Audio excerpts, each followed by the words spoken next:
16వ అధ్యాయము 12వ వచనం నుండి 16వ వచనం వరకు చదువుతున్నాం.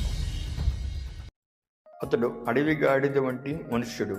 అతని చెయ్యి అందరి చేతులు అతనికి విరోధముగా ఉండును. అతడు తన సహోదరులందరి ఎదుట నివసించునని దానితో చెప్పగా, అది చూచుచున్న దేవుడు నీవే అను పేరుతో తనతో మాట్లాడిన యెహోవాకు పెట్టాను.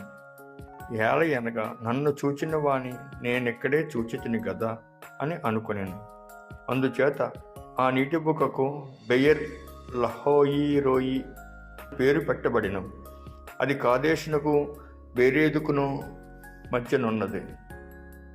తరువాత హాగరు అబ్రామునకు కుమారుని కనిన. అబ్రాము ఆగరు కనిన తన కుమారునికి ఇష్మాయేలును పేరు పెట్టెను. ఆగరు అబ్రామునకు ఇష్మాయేలును కనినప్పుడు అబ్రాము 86 ఏండ్లు వాడు. పరిశుద్ధ వాక్యం ప్రభు ఆశీర్వదించునుగాక. ఆమేన్.